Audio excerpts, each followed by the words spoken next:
Tá gravando, então? Então, novamente, bom dia a todos. Eu vou, então, como eu falei, começar a explicar o que a gente vai ver no curso hoje. Fiquem à vontade, eu até recomendo que vocês façam perguntas aí para tornar a aula, principalmente essa aula online, um pouco menos cansativa, né? Porque se ficar só eu falando aqui, fica chato. Então, vamos começar falando sobre o curso. Eu estou gravando isso para quem perdeu a aula e tiver problema de internet. A princípio, nas aulas aí para frente a gente vai ver, né? Eu tenho um no-break aqui, 2 no-breaks ligados que aguentam 1 hora, então a menos que falte energia, internet aqui, a gente segue aí na aula, mas se tiver algum probleminha, daí a gente interrompe e vai tentando ocupar esse tempo aí nas próximas aulas, tá bom? Então, primeiro vamos falar sobre o que a gente vai ver no curso, tá bom? Qualquer dúvida, vão me perguntando. Bom, mecânica dos fluidos, espero que vocês estejam vendo a tela, ouvindo bem, mas qualquer problema aí com a tela ou com o microfone, essas coisas, vocês me avisem. Então, a gente está vendo aqui, vai ver a parte de movimentação de fluidos, né? Então, introdução e conceitos fundamentais, primeiro. Depois a gente vai fazer uma rápida revisão sobre estática de fluidos, embora não seja a matéria desse curso, vocês já devem ter tido uma matéria específica sobre isso.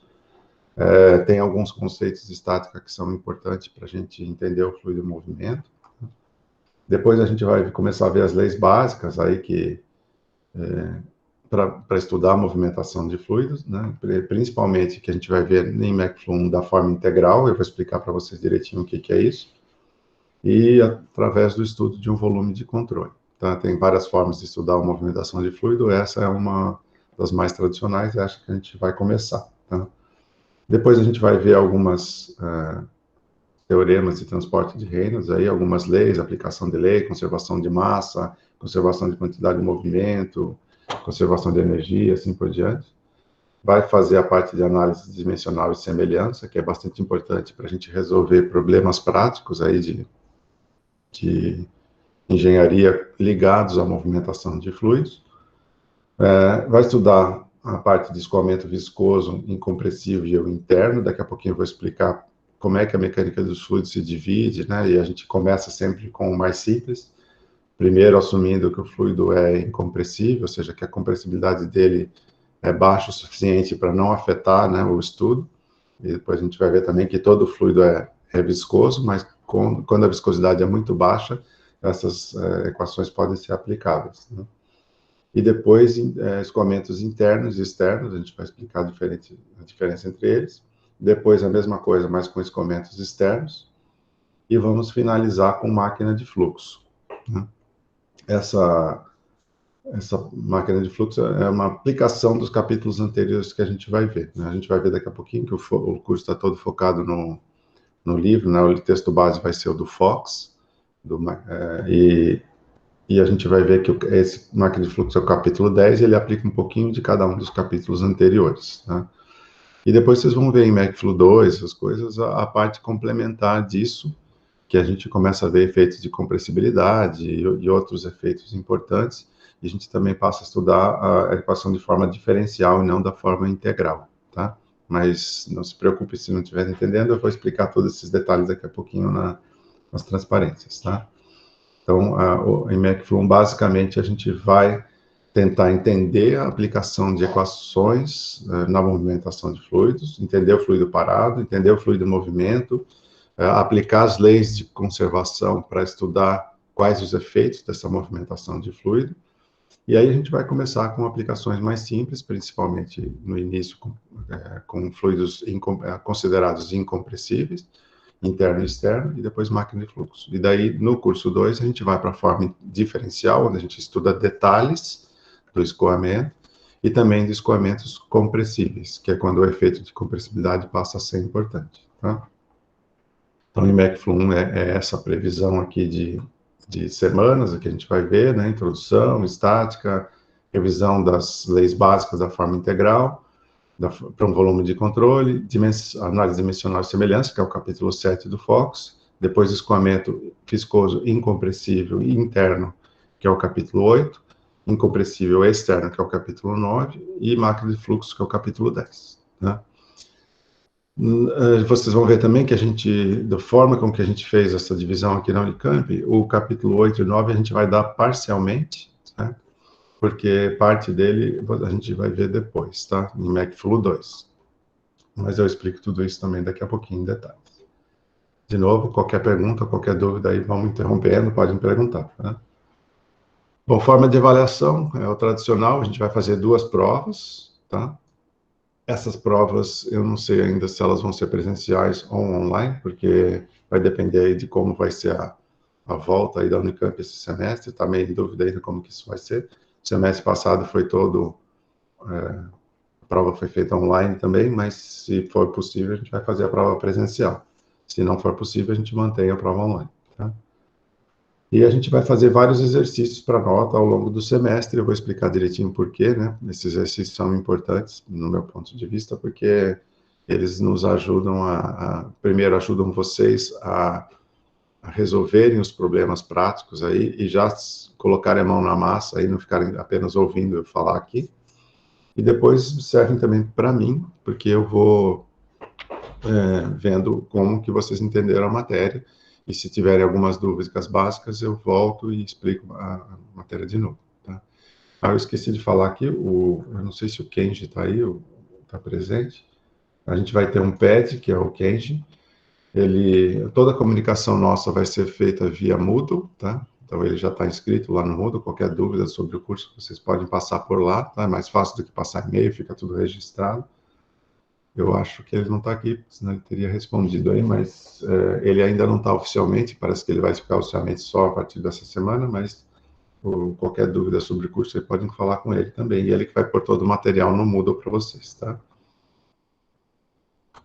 Bom, então voltando aqui, critério são 2 provas e exercícios ao longo do semestre. Os exercícios valem 5% da nota, então o objetivo aqui não é tanto a nota em si, mas é vocês se exercitarem sobre os problemas, sobre a matéria que a gente está vendo, tentar resolver os exercícios que vocês resolveriam aí na prova, não deixar para fazer a lista na véspera aí da prova, que aí é tarde demais, e serve também para eu ir acompanhando como que vocês estão fazendo sobre a matéria, né?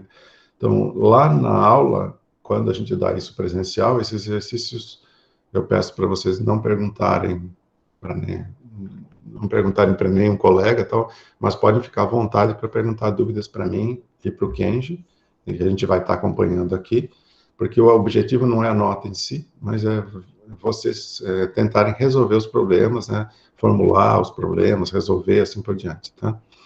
Isso ajuda aí ao longo do curso, a minha experiência aqui, isso ajuda bastante, né? Porque é o mesmo tipo de exercício que vocês fariam na lista ou na prova, né? Então, se vocês já estão tendo dificuldade nas aulas, isso já é um indício e a gente já vai tentando resolver isso ao longo do semestre, tá? E as provas têm pesos iguais e as duas somadas aí vão somar 95% da nota, tá? Quem tirar acima de 5, aprovado. Quem tirar abaixo de 2,5, reprovado. E quem tirar entre 2,5 e 5, fica aí para exame. O exame tem peso 1, né, como se fosse uma terceira prova, tá? E aí, se tiver a média acima de 5 com o exame, aprovado, tá? Então, em caso de dúvidas, a gente está seguindo exatamente as regras aí do Regimento Geral de Graduação aí da Unicamp, né? Então, esse é o que a gente está usando. Qualquer dúvida, vamos ir falando. Livro-texto é o Fox, tá? A gente chama de Fox, na verdade é o Fox McDonald, né? Eu estou usando a edição 8 para apresentar a maioria das coisas para vocês, mas já tem versões novas, aí versão 9. E a gente vai colocar a lista de exercícios para vocês, que é o próprio exercícios do próprio Fox, né? Então eu só vou colocar as listas na edição 8 e na edição 9, tá? Eu não sei se já saiu a 10, se já saiu a 10 e vocês tiverem acesso, aí tiverem alguma coisa, aí eu peço para o Kenji fazer a correspondência, né? O exercício que a gente está dando, qual exercício é de qual versão, tá? Mas, de qualquer forma, a gente vai seguir aí a versão 8, edição 8 do Fox, né? Tem alguns outros livros, basicamente, para esse tipo de matéria que a gente está vendo aqui, os livros são muito parecidos, né? As matérias são muito parecidas, o que muda um pouco é a ordem com que as coisas são apresentadas, por isso que é importante a gente seguir um livro-texto, para vocês terem uma ideia clara aí do como a gente vai avançar, né? Mas, de qualquer forma, tem outros livros aqui e outros livros de mecânica dos fluidos também que vocês podem usar, que tem conceitos. Às vezes é até interessante ter mais de um, porque um conceito que a gente acaba lendo num livro, não entende muito bem, lendo no outro às vezes fica mais fácil, alguns exemplos dos outros livros são mais fáceis de entender, tá? Mas o Fox é um livro muito bom aí, bem completo, e é suficiente para aquilo que a gente vai ver. Se você tiver o Fox, é o suficiente, tá bom?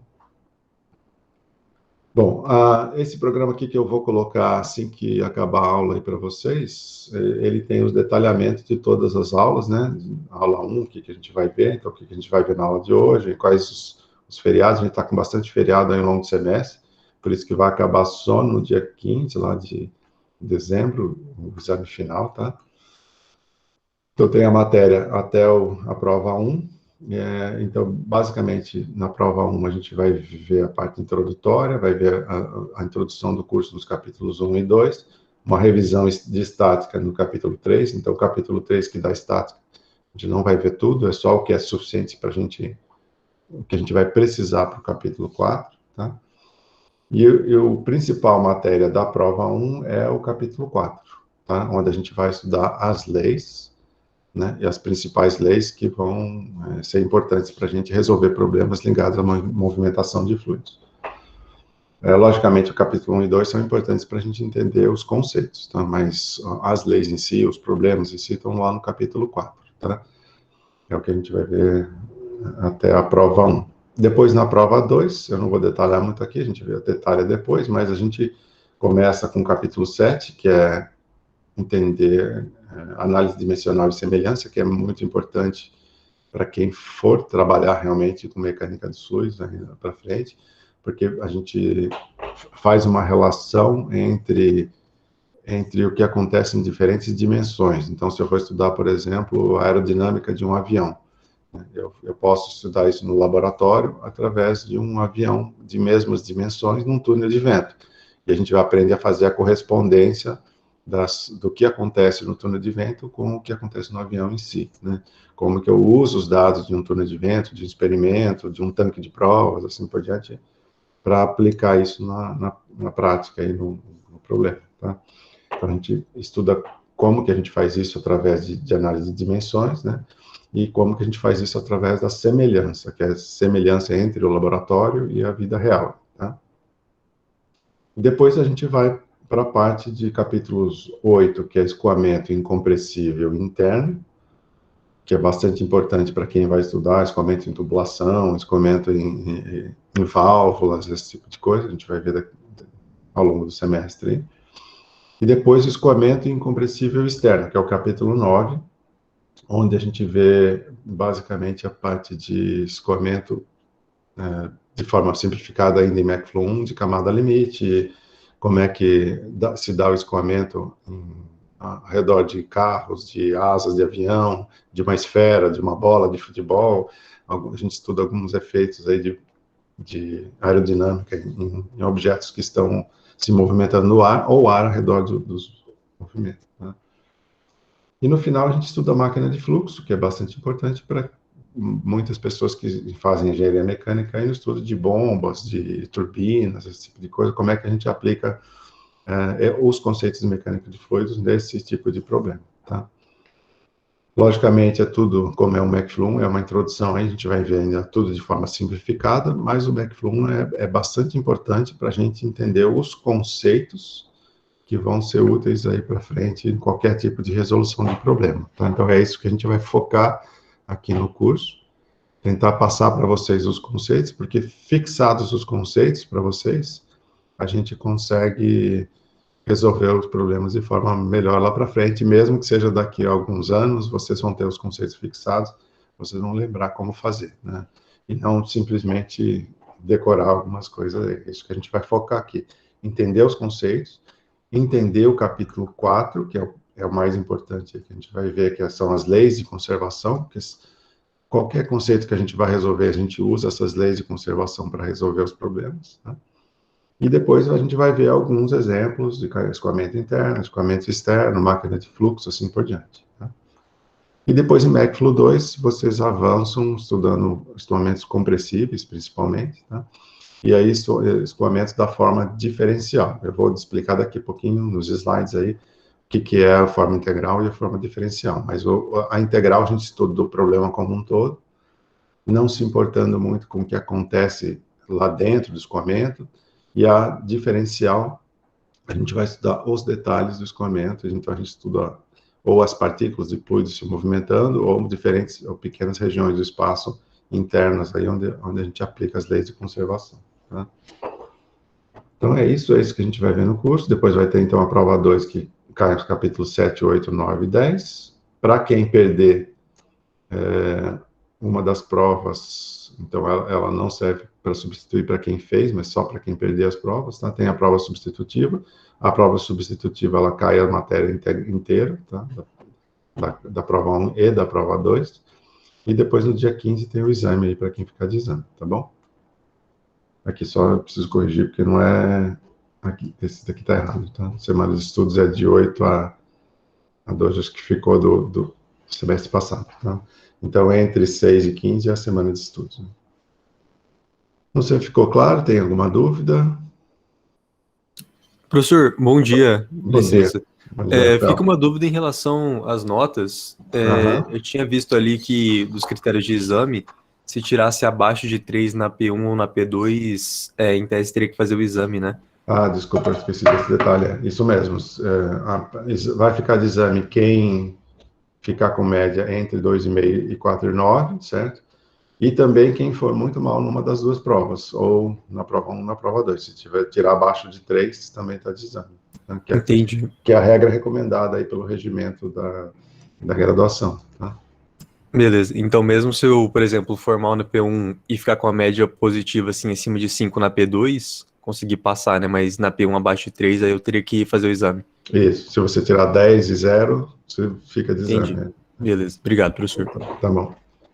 Isso aí é mais para forçar, porque como são matérias diferentes, é mais para forçar, pelo menos, para vocês terem o nível básico de cada uma das partes, né? Da parte 1 e da parte 2, tá? Beleza, obrigado. Tá bom. Mais alguma dúvida, pessoal? Professor, aí Oi. nesse caso, como é que funcionaria o exame? Porque, tipo assim, 10 e 0, você ficou com 5 na média. Aí como é que funcionaria a nota do exame para poder passar, então? Aí, se está com 5 metros, tem que tirar 5 no exame também. Ah, tá, entendi. Aí, você teria que ficar com 5. Se tirar, por exemplo, 10 e 2, você está com 2, tem que tirar 4 no exame. Né? Por exemplo, Entendi, professor. 10 e Obrigado. 2, você está dizendo que está abaixo de 3, mas o exame você vai precisando de 4. Né? Então, é regra básica. Mas qualquer coisa, vocês me avisem se ficarem dúvidas, tá? Mais alguma dúvida aí sobre a matéria, sobre o que a gente vai ver? Sobre as provas? Então tá, então acabando o curso, acabando a aula, desculpa, eu vou colocar isso daqui no Moodle para vocês, tá? Qualquer dúvida adicional a gente tira na aula que vem, ou pode mandar dúvidas aí pelo Moodle também, tá? Eu vou parar a apresentação aqui.